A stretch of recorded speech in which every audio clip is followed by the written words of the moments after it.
Assalamualaikum warahmatullahi wabarakatuh. Perkenalkan, nama saya Lisma Harapulungan dengan NIM 20030623. Di sini saya akan melaksanakan tugas praktikum produksi ternak unggas yang diampu oleh Ibu Tati Vidianasari, SPT MP. Sistematika ayam dimulai dari filumnya Chordata, subfilumnya Vertebrata, kelasnya Aves, ordonya Galliformis, subordonya Galli, familianya Phasianidae, subfamilianya Phasianinae, tribusnya Phasianina, genusnya Gallus, spesiesnya Gallus domestica. Anatomi eksternal dari Gallus domesticus dimulai dari caput atau kepala, trunkus atau badan, kolum atau leher, ekstremitas anterior atau sayap, ekstremitas posterior atau kaki, dan kaudal atau ekor.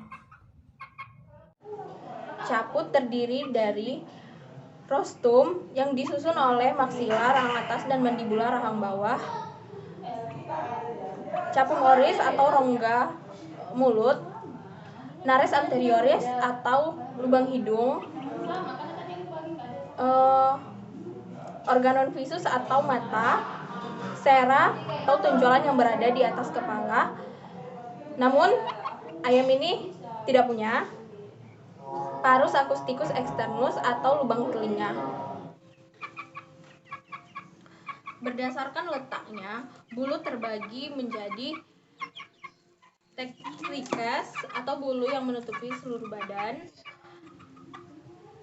rectricus bulu yang berada pada pangkal ekor, remiges adalah bulu yang berada pada sayap, parapeterum adalah bulu yang menutupi bahu, alula adalah bulu kecil yang berada di jari kedua pada ekstremitas posterior.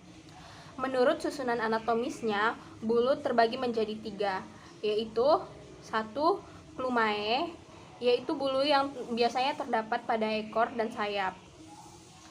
Plumae terbagi menjadi 3, yaitu calamus, rachis, dan ven. Plumulae adalah bulu yang terdapat pada ayam yang masih muda dan yang mengeram. Dan yang terakhir adalah Piloplumae yang belum ditemukan fungsinya sampai sekarang. Berikut adalah topografi ayam. Bila dibedah akan terlihat pertama sekali adalah hepar sebagai tempat menetralisir racun dalam tubuh. Kemudian ada core sebagai tempat memompah darah. Kemudian ada gizzard sebagai tempat pencernaan secara mekanik yang dibantu oleh grid. Kemudian ada pulmo sebagai tempat respiratori. Selanjutnya ada intestinum tenue yang fungsinya adalah sebagai tempat mencerna makanan secara kimiawi yang dibantu oleh enzim dan sebagai tempat penyerapan air dan mineral. Sistem tambahan dalam sistem digestoria yang pertama adalah pankreas. Pankreas terletak di antara lipatan usus duodenum, berfungsi sebagai kelenjar endokrin dan eksokrin. Sebagai kelenjar eksokrin karena mensekresikan pancreatic juice yang dialirkan ke usus halus.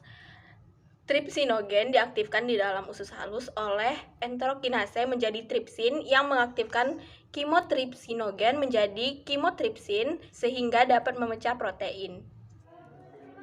Kedua adalah kantong empedu atau gallbladder yang berfungsi sebagai mengaktifkan lipase pankreas, mempercepat kerja amilase pankreas, membantu mengemulsi lemak, membantu penyerapan vitamin yang larut dalam lemak seperti A, D, E, dan K, dan memiliki sifat antiseptik untuk memecah lemak.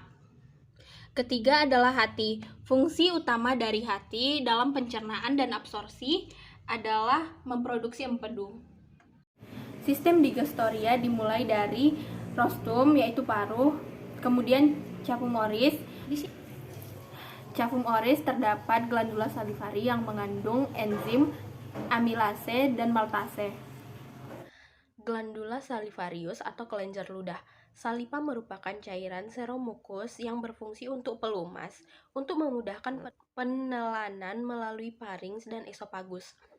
Glandula maxillaris terletak di bagian paling ujung anterior lantai cavum oris. Glandula submaxillaris atau mandibularis terletak di bagian anterior celah mandibula. Glandula palatina tersebar di bagian medial, lateral, dan posterior langit-langit dan bagian yang berdekatan dengan langit-langit parings. Glandula pharyngalis terletak di langit-langit parings. Duktusnya membuka ke infundibulum eustachi. Glandula angularis oculi terletak di bagian pipi yang mengalami rudimenter sedikit di posterior sudut pipi. Glandula lingualis membentuk sebagian lingua terutama bagian posterior. Duktusnya membuka ke facial lateral lingua serta pangkal lingua di posterior. Glandula cricoarytenoidea membentuk massa oval di kedua sisi bagian posterior larynx. Duktus dari tiap-tiap glandula salivarius membuka langsung ke cavum oris. Kemudian menuju ke esofagus, yaitu membawa makanan dari rostrum ke crop. Crop berfungsi sebagai tempat penyimpanan cadangan makanan sementara. Proventriculus berfungsi sebagai tempat mencerna makanan secara enzimatis. Gizzard berfungsi sebagai tempat mencerna makanan secara mekanik yang dibantu oleh kerikil-kerikil kecil yang dimakan oleh ayam. Kemudian duodenum berfungsi sebagai tempat mencerna makanan secara kimiawi yang dibantu oleh enzim-enzim yang sebagian besar berasal dari pankreas. Dengan panjang duodenum sekitar 15 cm. Kemudian masuk ke jejunum. Jejunum berfungsi untuk meneruskan sisa-sisa penyerapan dari duodenum. Ukuran jejunum sepanjang 38 cm. Kemudian masuk ke ileum. Ileum berfungsi sebagai tempat penyerapan air dan mineral. Panjang ileum 34 cm. Sisa-sisa penyerapan dari proses sebelumnya masuk ke intestinum crassum. Intestinum crassum terbagi menjadi 3, yaitu ceca, rectum, dan kolon. Kloaka menjadi tempat keluarnya 3 saluran, yaitu saluran reproduksi, saluran metabolisme, dan saluran feses. Pencernaan karbohidrat dimulai dari mulut dengan pelumas saliva di gizzard secara mekanis dan hidrolisis. Kemudian dilanjutkan di dalam usus halus oleh enzim amilase. Absorpsi karbohidrat. Karbohidrat diabsorpsi dalam bentuk monosakarida. Monosakarida akan diabsorpsi masuk ke dalam usus dan setelah melewati sirkulasi darah. Pencernaan protein terjadi pada proventriculus. Di bagian ini terjadi sekresi asam hidroklorik dan pepsin untuk memecah protein menjadi asam amino. Pencernaan lemak dimulai dalam usus. Lemak dipecah oleh enzim lipase yang dihasilkan oleh pankreas menjadi asam lemak dan gliserol sebagai hasil akhir pencernaan lemak. Selanjutnya kita masuk ke sistem sirkulatoria. Sistem sirkulatoria termasuk organ jantung. Bagian jantung terdiri dari atrium kanan dan atrium kiri, ventrikel kanan dan ventrikel kiri. Selanjutnya masuk ke sistem sirkulatoria pada unggas Gallus-Gallus domestica.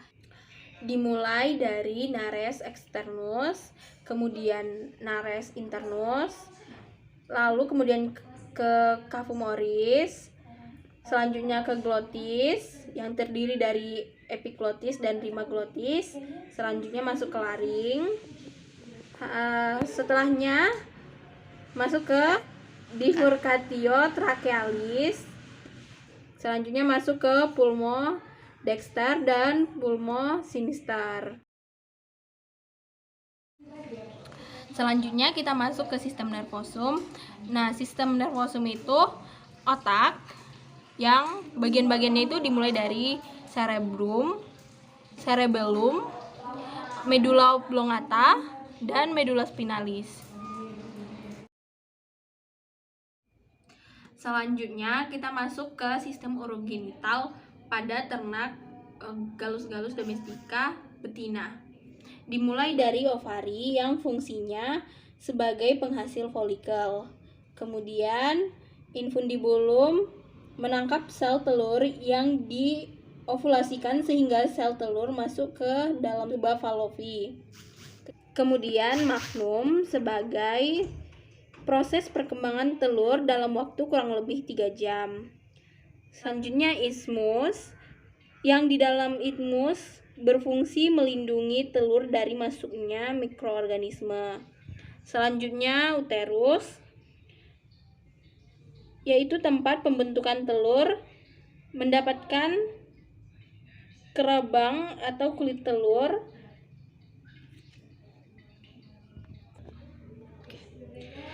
Kemudian uterus sebagai tempat pembentukan telur untuk mendapatkan kerabang telur yang keras yang terbentuk dari garam-garam kalsium. Kemudian vagina sebagai tempat menyumbat pori-pori kerabang sehingga datangnya bakteri dapat dicegah. Selanjutnya adalah ven atau lubang kloaka yang berfungsi sebagai tempat keluarnya telur yang sudah jadi. Proses pembentukan telur itu terjadi antara 20 sampai 21 hari.